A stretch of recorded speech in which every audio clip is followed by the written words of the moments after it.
오늘은 조선시대 실학자 연암 박지원의 단편소설 열려 함양 박시전을 들려드리겠습니다. 연암은 이 소설을 통하여 조선시대 양반의 과부에 대한 위선적이고 비열한 태도를 통렬히 비판하고 있습니다. 구독과 좋아요 그리고 알람 설정 부탁드립니다. 재미있고도 좋은 글로 보답하겠습니다. 전국시대 제나라 사람 왕촉은 연나라 군대가 자기 나라를 침략하고는 항복을 강제했을 때 충신은 두 임금을 섬기지 않고 연려는 두 남편을 섬기지 않는다. 라고 말한 다음 목을 나뭇가지에 걸고 발버둥 치다가 목이 부러져 죽었는데 후에 충신의 대명사가 되었다. 역사에서 연려라는 말은 이때 처음 등장한다. 우리나라의 법전 경국대전에서는 개가 한 여자의 자손에게는 벼슬을 주지 말라. 고하였다. 또 삼강행실도에는 수절한 여성에게 정문을 세워주게 하였다. 이 법이 어찌 저 모든 평민을 위해서 만들었겠는가? 오직 벼슬을 하려는 양반들에게만 해당하는 법이다. 그런 것을 아는지 모르는지 조선이 시작된 이래 400년 동안 상민들은 자기도 모르게 양반들에게 세뇌당해버렸다. 그래서 여자들이 귀천을 가리지 않고 집안의 높낮이도 가리지 않으면서 절개를 지키지 않는 과부가 없게 되었다. 이것이 드디어 풍속이 되었으니 옛날에 이른바 연려가 이제는 상민과부에게 모두 있게 되었다. 밭집의 젊은 아낙네나 뒷골목의 청상과부들을 부모가 억지로 다시 시집 보내려는 것도 아니고 자손의 벼슬길이 막히는 것도 아니건만 광명한 햇빛을 스스로 꺼버리고 일편단심 남편을 따라 저승길 걷기를 바란다. 불이나 물에 몸을 던지거나 독주를 마시며 끈으로 목을 졸라매면서도 마치 극락이라도 밟는 것처럼 여긴다. 아, 슬프다. 살아있는 목숨을 그렇게 버리다니 어찌 지나치고 무지몽매하다고 하지 않겠는가? 옛날 어떤 형제가 벼슬을 하고 있었는데 어떤 사람의 벼슬길을 막으려고 그 어머니께 의논드렸다. 무슨 잘못이 있길래 너희가 그 사람의 앞길을 막느냐? 어머니가 제가 한 과부입니다. 과부가 안방에만 있는데 어떻게 알았느냐? 풍문으로 들었습니다. 그러자 박 씨가 탄식하며 말을 이었다.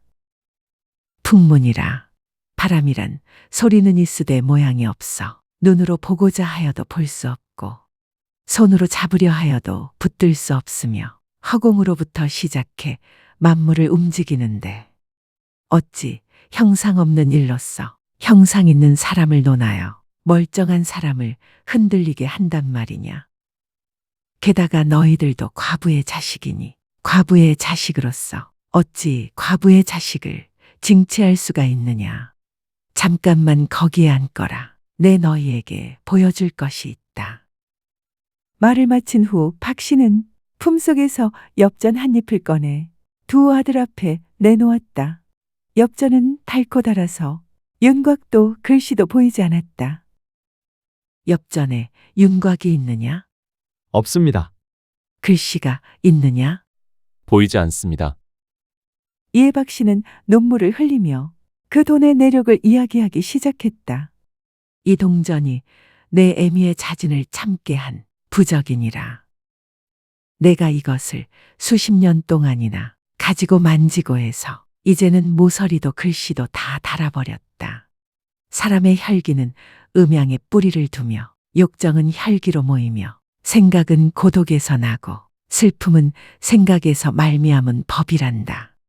과부란 고독하여 슬픔이 말할 수 없는데 혈기가 있어 때로 왕성하면 어찌 과부라도 욕정인들 없겠느냐? 그녀는 이어서 외로웠던 지난날의 체험담을 실토하기 시작했다. 외로운 호롱불이 그림자를 비추면 홀로 지새는 밤이라 끝없이 길고 잘 새지도 않는데 혹시 비라도 처마에 쓸쓸히 내리거나 창에 달빛이 희거나 마당에 있는 나뭇잎이 바람에 흩날릴 때나 짝지은 기러기가 하늘을 날아가거나 먼데 마을에 닭 우는 소리 없고 어린 종년이 코를 고는 밤. 그럴 때면 젊은 내 마음을 둘 바가 없어 잠을 이루지 못하였으니 내가 누구에게 고충을 하소연하였겠느냐. 그때마다 이 엽전을 꺼내서 방바닥에 굴리고 다시 찾아 굴리고 했느니라. 그러고 나면 어느덧 창가가 훤히 밝아오더라. 10년 지나는 동안에 그 엽전을 굴리는 숫자가 줄어들었고 다시 10년 뒤에는 닷새 밤을 걸러 한번 굴리게 되었지.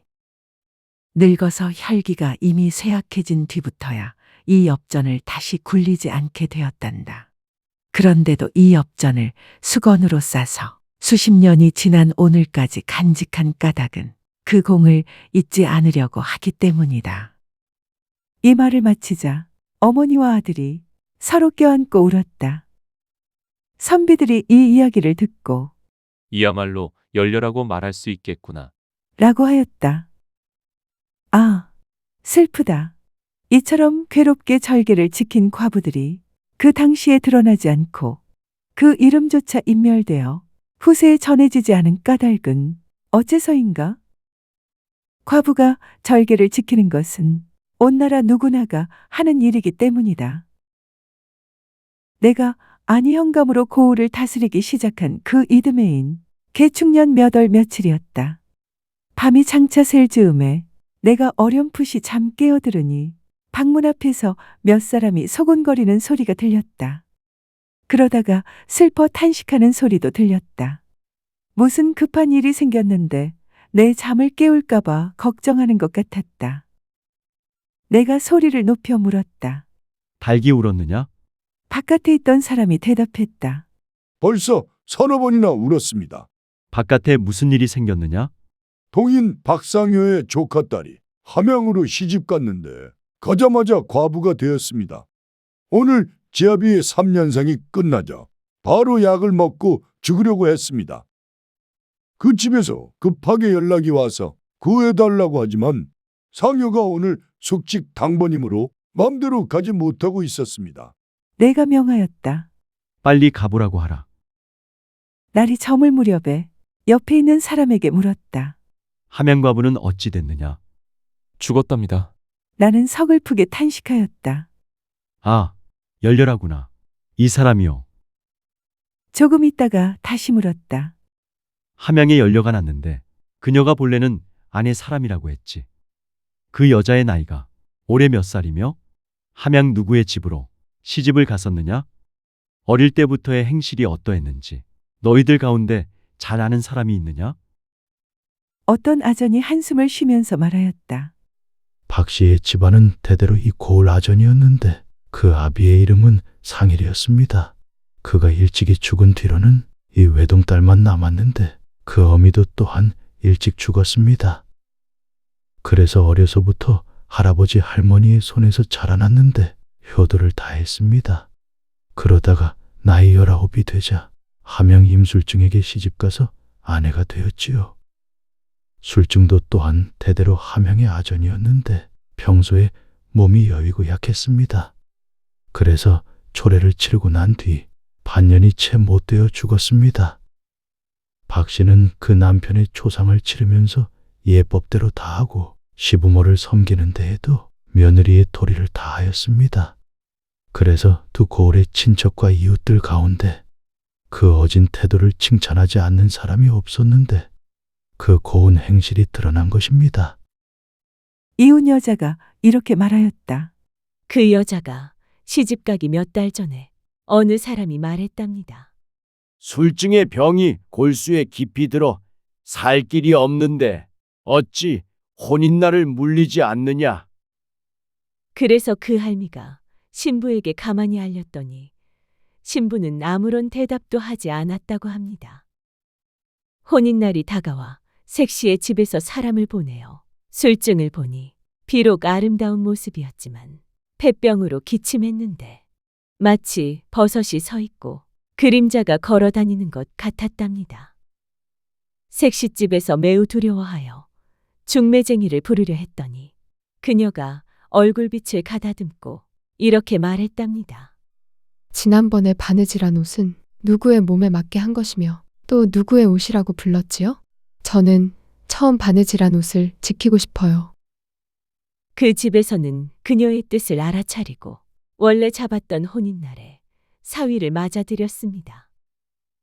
얼마 뒤에 함양선비 윤광석이 밤중에 기이한 꿈을 꾸고 감격하여 열부전을 지었다. 산청에 사는 선비 이면제도 또한 그녀를 위하여 글을 지어주었다. 거창선비 신도양도 박씨를 위하여 그 절의를 서술하였다.